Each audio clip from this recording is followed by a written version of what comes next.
Terima kasih, Ibu. Ajar Naila main violin. Sekarang, Naila boleh ajar balik ilmu ni pada orang lain. Alhamdulillah, selesai dari saya budak-budak tu. Tak sangka yang dia cukup duit. Violin Ibu ni, Naila dah tukar dah tali dia.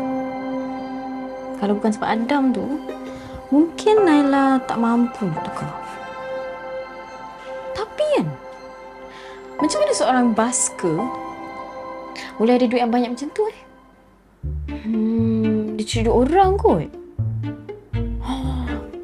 Tak bukan. Tanta sebenarnya dia seorang jutawan yang menyamar jadi basker. Macam dalam drama Bertuka Cina tu kan. Yang dia macam humble, macam biasa-biasa. Tapi sebenarnya dia tak biasa-biasa. Lepas tu dia tak nak identiti dia terbongkar. Okay lah. Muda lah kau Nana. Tak apa, tak kisah. Asalkan aku dah dapat duit aku. Ish, pancang Mamat ni. Macam tahu-tahu je aku baru lepas teringat kat dia kan. Hello, Assalamualaikum. Waalaikumsalam, Cikgu Naila. Free tak petang ni? Tak, kena bayar. Petang ni free? Kenapa?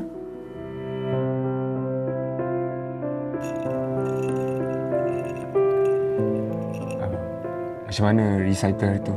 Okey ke? Okey, Alhamdulillah. Thank you tau, tolong saya. Sama-sama. Pun awak pun tolong saya juga kan tu. Hujung minggu macam ni tak balik rumah family ke? Balik.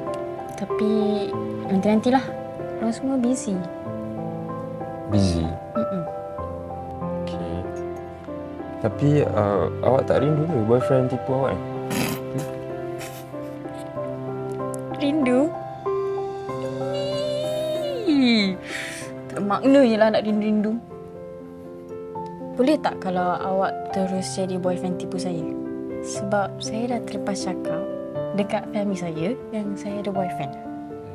Bayar? Saya tak mampulah.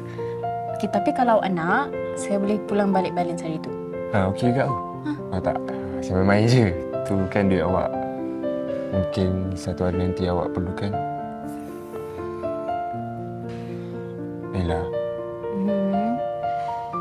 Saya sebenarnya ada benda nak cakap dengan awak. Okey. Awak nak cakap apa? Awak kena janji dulu dengan saya. Awak jangan terkejut. Okey. Saya janji. Tapi awak cakap lah. Apa awak nak cakap ni? Awak jangan nak takut dengan saya. Sebenarnya...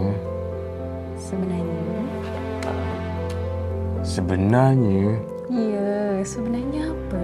Cuba awak cakap je. Sebenarnya saya nak ajak awak kahwin betul-betul.